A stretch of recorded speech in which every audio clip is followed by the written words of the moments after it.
नमस्कार. Pravin real estate YouTube चॅनलवरती आपलं स्वागत आहे. सिडको लॉटरी 2024 मध्ये 26,000 घरांची जी लॉटरी निघालेली होती, ते प्रकरण आता कोर्टामध्ये गेलेलं आहे. खूप सारे जे लॉटरी विनर आहेत, त्यांनी आपल्या कमेंटमध्ये असं सांगितलंय, की "सर, आम्ही आता पूर्ण पेमेंट करायचं का? काही इन्स्टॉलमेंटचं पेमेंट केलेले आहेत. आता आम्ही घराचा हप्ता सुद्धा भरत आहेत आणि घराचं भाडं सुद्धा भरत आहेत. तर आम्ही द्विधा मन परिस्थितीमध्ये आहे. तर आता आम्ही पुढे काय करायचं?" तर सरसकट सर्वच जे 26,000 घरांचे लॉटरी निघाले होते, त्या सर्व जी घरं आहेत, त्यांच्यावरती स्टे आलेले आहेत. ई-डब्ल्यू-एसच्या घरांना स्टे आलेले आहेत, की एल-आय-जीच्या घरांना स्टे आलेले आहेत. तर ती बातमी आहे. ती बातमी आपल्यापर्यंत आलेली आहे. म्हणजे कोणत्या घरांना स्टे आलेले आहेत, ती बातमी आपण आता पाहणार आहोत. चॅनलवर तुम्ही पहिल्यांदा असाल, चॅनलला सबस्क्राईब करा, व्हिडिओला लाईक करा. म्हणजे असेच तुम्हाला सिडको आणि म्हाडा लॉटरीचे जे हेल्पफुल व्हिडिओ आहेत, त्याची माहिती तुम्हाला YouTube चॅनलवरती मिळत असते. प्रकरण थोडंसं एका मिनिटामध्ये मी तुम्हाला समजून सांगतो, की सिडकोच्या माझ्या पसंतीचे घर या योजनेअंतर्गत अत्यल्प व अल्प गटाची वार्षिक उत्पन्न मर्यादा 6 लाख असीमित केल्याने मुंबई उच्च न्यायालयाने सिडको व राज्य सरकारवर टीका केली. ही गरिबांची चेष्टा आहे. वर्षाला 6 लाख रुपये कमावणारी व्यक्ती आणि तासाला 6 लाख रुपये कमावणारी व्यक्ती अल्प उत्पन्न गटातील घरे घेऊ शकते. याचा मागचा तर्क काय? मग मर्सिडीज मधून येणारी व्यक्ती अल्प गटातील घर मागू शकतो.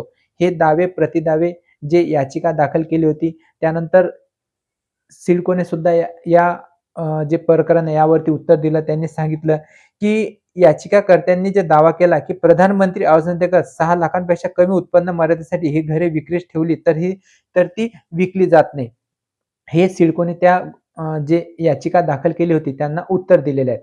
पण आता त्यांनी जी खूप सारे जे द्विधा मन परिस्थिती आहे, ई-डब्ल्यू-एस, एल-आय-जीचे घर होते. आता याच्यामध्ये जे उत्तर आलेले आहेत, कोणत्या गटांना म्हणजे कोणत्या घरांना स्टे आलेले आहेत, ते आपण आता पाहणार आहोत. तर चला आपण त्या व्हिडिओला आता सुरुवात करू. बघा, दैनिक लोकसत्ता जे पेपर आहेत त्यांच्यावरती ही बातमी आलेली आहे, की सिडकोच्या 26,000 घरांवर सरसकट स्थगिती नाही. फक्त एल-आय-जी गटावरच अंतिम आदेश, सिडकोचे स्पष्टीकरण. म्हणजे इथे एक बातमी आपल्यापर्यंत पूर्ण क्लिअर झालेली आहे, की फक्त जी एल-आय-जी घरे आहेत त्यांच्यावरतीच हे अंतरिम आदेश म्हणजेच त्याच घरांवरती स्थगिती आहे. ई-डब्ल्यू-एसच्या घरांना स्थगिती नाही. पूर्ण बातमी बघून घ्या. आणखी बातमीमध्ये त्यांनी एक्स्ट्रा माहिती देण्यात आलेली आहे. व्हिडिओला स्किप करू नका. व्हिडिओ पूर्ण बघा. सिडकोच्या 26,000 घरांच्या सोडतीवर सरसकट स्थगिती नसून मुंबई उच्च न्यायालयाचा अंतरिम आदेश केवळ अल्प गटातील म्हणजे एल-आय-जी घरांसाठीच लागू आहे. अत्यल्प उत्पन्न गटातील ई-डब्ल्यू-एस घरांची वाटप प्रक्रिया आणि हप्ते भरण्याची मुदत पूर्ववत सुरू राहणार असल्याने सिडकोने स्पष्ट केलेले आहे. म्हणजे त्यांनी सरसकट तिथेही बातमीमध्ये ही आपल्यापर्यंत पोहोचवलेली आहे. मुंबई उच्च न्यायालयाच्या आदेशानंतर सिडकोच्या 26,000 घरांच्या सोडतीबाबत निर्माण झालेला संभ्रम अखेर दूर झालेला आहे.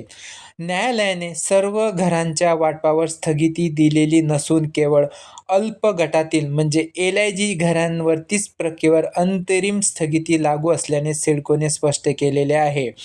म्हणजे एल-आय-जी टाईपची जी घरे आहेत त्यावरतीच हा स्टे आलेला आहे. मुंबई उच्च न्यायालयाच्या सिडकोच्या घर वाटप प्रक्रियेवर स्थगिती दिल्याची बातमी प्रसारमाध्यमात झळकल्यानंतर लाभार्थ्यांमध्ये मोठा गोंधळ निर्माण झाला होता. विशेषतः अत्यल्प उत्पन्न गटातील ई-डब्ल्यू-एस लाभार्थी संभ्रमात होते. आपल्यापर्यंत साऱ्या खूप लोकांनी कमेंट केलेले आहेत जे ई-डब्ल्यू-एसमधील जे लॉटरी विनर आहेत. "सर, आता आम्हाला घराचं पोझिशन कधी मिळणार? आम्ही तर घराचे पूर्ण हप्ते भरलेले आहेत." तर ई-डब्ल्यू-एसमधील घरांना कोणत्याही प्रकारचा स्टे नाही. एल-आय-जीच्या घरांना हा स्टे आहे. आणखी सुद्धा पुढे त्यांनी बातमी सांगितलेली आहे, की एल-आय-जी गटातील लाभार्थ्यांना घराचा दुसरा हप्ता भरावा की नाही याबाबत सिडकोकडे विचारणा होत आहे. राज्य सरकारने ऑक्टोबर 2024च्या योजनेतील घरांच्या किमती 10% कमी केल्याची घोषणा डिसेंबर 2025 मध्ये केली. त्यानंतर न्यायालयाने एल-आय-जी घरांच्या वाटपाबाबत निर्बंध जाहीर केल्यामुळे या घरांच्या किमती अजून कमी करण्याविषयी लाभार्थ्यांची आशा पल्लवित झाल्या आहेत. म्हणजे हे सुद्धा ही बातमी इथे सांगण्यात आलेली आहे.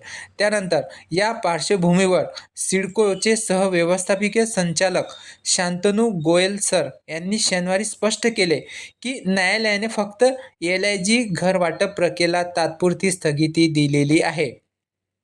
परत त्यांनी सांगितलेलं आहे, जे सिडकोचे सहव्यवस्थापक संचालक शांतनू गोयल सर, की यांनी फक्त एल-आय-जी गटातील घर आहेत त्यांना स्थगिती दिलेली आहे. ई-डब्ल्यू-एस गटातील जे घर आहेत त्यांच्या वाटपावर कोणतीही स्थगिती नाही. त्यामुळे या गटातील लाभार्थी त्यांच्या घराची प्रक्रिया सुरू राहील. तसेच काहींचे हप्ते भरण्याची मुदत असल्याचीही तीही प्रक्रिया त्यांनी सांगितलेली आहे. म्हणजे आपल्याला हे गोष्ट अंतिम समजली असेल, की जे लोकेशन आहेत, त्या लोकेशनमधील ई-डब्ल्यू-एस, एल-आय-जीची घरं आहेत, त्यामधील एल-आय-जी टाइपमधील घरांवरती स्टे आलेल्या आहेत. ई-डब्ल्यू-एसच्या घरांना कोणत्याही प्रकारचा स्टे आलेला नाहीत. अशी बातमी आपल्यापर्यंत पोहोचलेली आहेत. तर अशी ही बातमी ती दैनिक लोकसत्ता पेपरला आलेली आहे. त्याची बातमीच आपण जी माहिती तुमच्यापर्यंत पोहोचवलेली आहे. हा सर्व व्हिडिओ बघितल्यानंतर जर तुमच्या मनामध्ये जर काही खूप सारे प्रश्न निर्माण झाले असतील, की सर आता आम्ही काय करायचं? तर निश्चित हमखास तुम्ही कमेंट करा. आपण त्या कमेंटला उत्तर देऊ. भेटू असा आणखी एक महत्त्वपूर्ण व्हिडिओ घेऊन सिडको आणि म्हाडा रिलेटेड. तोपर्यंत विश्रांती घेतो. धन्यवाद.